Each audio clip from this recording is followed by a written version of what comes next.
ይሰማል አሁን?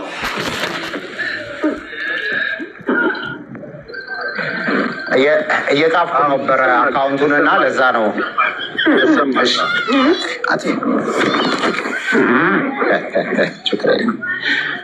እሺ እንግዲህ ሁላችሁም አሁን በመላው ዓለም የምትገኙ ዛሬ እንግዲህ በጣም ለበጎነት ለመልካምነት ነው እዚህ የተሰባሰብ ነው።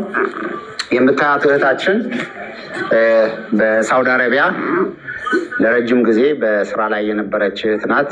እንግዲህ በስራ ወደ ሳውዲ ከመሄዷ በፊት እንደምታዩት ወላጅ ቤተሰቦቿን ለመርዳት በሚል ወደ አዲስ አበባ መጣ። በስራ ላይ ባለችበት ሁኔታ እንግዲህ እንደ ወዳጅ ሆኖ የቀረባት ልጅ በትዳር ሳይሆን እንደዚሁ ልጅ ይፈጠራል። በዚህ መሰረት ያው ሳታስበው ይረገዛል ልጅ። በዚህ ምክንያት እንግዲህ ጥሏት ይጠፋል። በዚህም ብቻዋን ሰው ቤት እየሰራች ሆዷን ደብቃ ለመውለድ 5 ቀን እስከሚቀራት ድረስ በዛ አይነት ሁኔታ ነበረች። በዛ በኋላ የመጨረሻ ሆስፒታል ገብታ ለቤተሰቦቿን ለማንም ሳትናገር እጇ ላይ ምንም ነገር ስላልነበረ ያንን ነገር ይዛ ለአክስቷ በወለደች በ3ኛ ቀን ወደ አክስቷ ትደውላለች። እንግዲህ ያው እናት ወላጅ መቼም ጥሎ አይጥልም።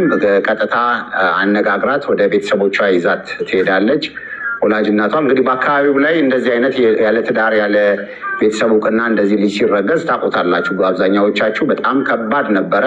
ይህን ሁሉ ተቋቁማ መጨረሻ ላይ ልጇን እንግዲህ ለማሳደግ እናቷ ጋር ትተውና ወደ ሳውዲ ትመለሳለች። ሙሉ ህይወቷን የነበራትን ገንዘብ ለልጇ በማዋል በዚህ አይነት ሁኔታ ላይ እያለች በቃ ቤተሰብ ላይ እንግዲህ ብዙ ጫና ያድራል በአካባቢው ላይ። ይሄንኑ ተገኝተን ብሎ በዚህ አይነት መንገድ እየተባለ በጣም ትወገዝ ነበረ። ስለዚህ በዚህ ምክንያት በጣም አላስፈላጊ የሆነ ጭንቀት ውስጥ እናቷ ትገባለች። በዚህ መሰረት የዛሬ 40 ቀን ማለት ነው ወላጅ እናቷ ራሷን ታጠፋለች፣ በአካባቢው ላይ በደረሰባት ተጽዕኖ ማለት ነው። ይህንን ሰምታ ከምትሰራበት ቦታ ገነት የምትላት እህታችን ገነት ወደ ቤተሰቦቿ ትመጣለች። በቃ ይህንን ለማድረግ እዛ ጥላት ስለማትሄድ፣ ምክንያቱም አካባቢው ላይ ራሱ የደረሰውን ነገር ልጇ ሰምታ ደግሞ ልጇ ይሄን ነገር እንትን እንዳትል ሰው ጋር አምጥታ በተባበሩኝ ሌላ ወጪዋን የትምህርት ቤቷን ሙሉን የሸፍናለሁ ብላ እዛ ትታት ትሄዳለች። እንግዲህ ገና 1 ሳምንት ነው ወደ ሳውዲ ተመልሳ የነበረ። ግን ልጇን ለማሳደግ የተቀበሏት ሰዎች ሊስማሙ ባለመቻላቸው በጣም ጭንቀት ውስጥ ታረግና ሚዲያ ላይ ወጥታ ይችል በቃ ልጄን የሚረከበኝ ሰው ባካችሁ፣ በቃ ከዚህ በላይ ራሴን አልችልም በሚል በጣም ትናንትና በጣም በሚያስደንግጥ ሁኔታ ውስጥ ነበረች። ቪዲዮም ሀቢባ እንዳለችው ገብታችሁ እዛ ቪዲዮ ላይ ልታዩ ትችላላችሁ።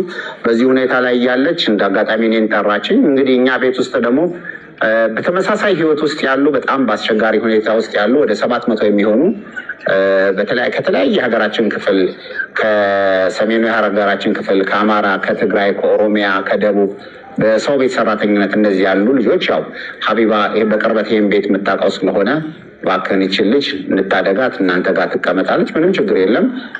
የሚማሩ ትምህርት የሚማሩ ስላሉ እንደውም ትምህርት ቤትም ወኪንግ ዲስታንስ ነው፣ እኛ ጋር መሆን ትችላለች፣ እናቷ ተቋቁማ ራሷን እስከምትችል ድረስ ብለን ቃል ገባን። እንግዲህ በዛ ሁኔታ ላይ ግን ልቧ ላርፍ ስላለ በጣም የነበረችበት ሁኔታ ጥሩ ስላልነበረ ይሄን አረጋግጠን ወደ ኢትዮጵያ እንድትመጣ አደረግናት። ትላንትናው ማታ እንደዚሁ በተመሳሳይ ሰዓት ላይቭ ላይ ይሄንን ባየንበት እዛው ኦንላይን ላይ ትኬቷ ተቆርጦ ወደ ኢትዮጵያ መጣ። በአይኗ አይታ ተረጋግታ እንድትሄድ የሚል ነው። ዛሬ የምታዩት እንደዚህ አይነት ነገር ትላንት አልነበረም። ስለዚህ ዛሬ እዚህ መጣ የእናቷንም 40 እዚህ ለሚገኙ ከ500 በላይ ለሚሆኑ ወገኖቻችን 40ዋን አውጥታ ለነዳያን አብልታ ከዛ በኋላ እንግዲህ እዚህ የነበረው ወደ 13,000 ሰው ነበር ትላንትና። ተባብረናት ይችን ልጅ ህይወቷን እንመልስ፣ ስለዚህ እናቋቁማት፣ ከዚህ በኋላ ስለ ልጇ እንዳታስብ። ምናልባትም ልጇን ለማሳደግ ሊሆን ይችላል ሳውዲ እየተመላለሰች ምናልባት በ1 ዓመት ብትቆይ ወይ 2 ዓመት ገንዘብ ለማግኘት የምትሄድበትን ነገር ለልጇ ማሳደግ ነው። ስለዚህ እዚህ ያለ ማህበረሰቡ ቢተባበር እናትየው ከልጇ አጠገብ ሆና ህይወቷን በሌላ መንገድ መርዳት ትፈልጋለች፣ እሷን ማቋቋም እንችላለን የሚል ሀሳብ መጥቶ ዛሬ እንግዲህ አካውንት ወጥቶላት በራሷ አካውንት ገነት ሙለታ ትባላለች፣ በእሷ ድጋፍ እየተደረገላት ነው። እስካሁን ባለ እንግዲህ በቀጥታ እንኳን ሆኖ ወደ 122 ሺህ ብር አካባቢ አካውንታው ላይ ገብቷል። ቃል የተገቡ ገንዘቦች አሉ። ስለዚህ ሁላችንም በምንችለው መንገድ ይችን እህታችን ረድተን ነገ ፈጣሪ ከእንደዚህ አይነት ነገሮች ሁሉ እንዲጠብቀን የአቅማችን እናድርግ። እንግዲህ የምንረዳበት መንገድ ብዙ ነው። ስለዚህ ልጇም እንግዲህ አሁን እዚህ አብራት አለች። በዚህ መሰረት የምትችሉትን ነገር አርዱ። ሀቢባ እንግዲህ በእርዳታ በድጋፍ ላይ በደንብ የምታወቅ እህታችን ናት። ለእኛ ለፋውንዴሽናችን እንኳን በርካታ ነገሮች የምታግዝ እህት ናት።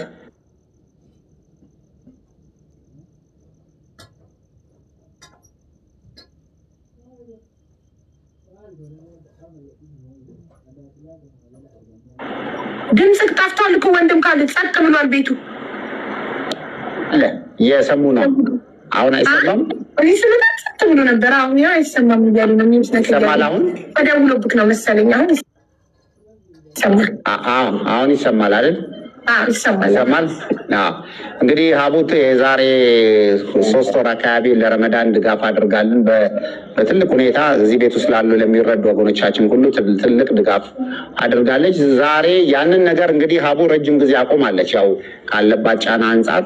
ስለዚህ ዛሬ ለዚች እህታችን ያለባትን ችግር በማየት ለመደገፍ በቃ ያለምንም ማቅማማት ያለምንም ጥያቄ እናንተን ጥያቄ የእናንተን ወገኖቿን እህቶቿን በማየት እህታችንን ለመደገፍ በዚህ ቁጭ ብላለች። ስለዚህ ከኋላ በምታዩት አካውንት ገነት ሙለታ ይላል። ምናልባት ቆይ አሁን እንትኗን በደንብ አደምቃታለሁ። እስካሁን እሱን እየጻፍኩ ነበር የነበረውና ስለዚህ በሱ መሰረት ሁላችሁም ከሀቢባ ጀርባም ከኔም ጀርባ ያለው አካውንት አንድ አይነት ነው። በዚህ ስክሪንሻት በማድረግ ልደገፉ ትችላላችሁ። እሺ እንቀጥላለን። ሌትስጎ መኩፋኖንና ስምረት ቢዩቲን ፎሎ ማድረግም ገነት እህታችንን መርዳት ነው። እነሱን በእነሱ ፎሎ መጠን ለምሳሌ አሁን ላስረዳችሁ። መኩፋኖ ሲገባ 96,000 ነበረ። አሁን 99,500 ደርሷል። እስኪ 500 ጨምሩና 100,000 አድርሱት። ስንት ይኖራታል ማለት ነው? ገነት መኩፋኖ ጋር 4,000 ብር ይኖራታል ማለት ነው። ለምን 96,000 ነበረ፣ አሁን 99,500 ነው። 500 ሰዎች አሁን መኩፋኖን ፎሎ አድርጉት፣ 4,000 ብር ይኖራታል እሱ ጋር ማለት ነው። በአንድ ፎሎ 1 ብር። አሁን 4,000 ሰው መኩፋኖን ፎሎ አድርገው 4,000 ብር ይኖራታል እሱ ጋር። እና የሚቀጥለው ደግሞ ስምረት ቢዩቲ ስትገባ ስንት ነበረች? አንዴ ቆይ ስክሪንሻት ያደረኩት ሊው ስትገባ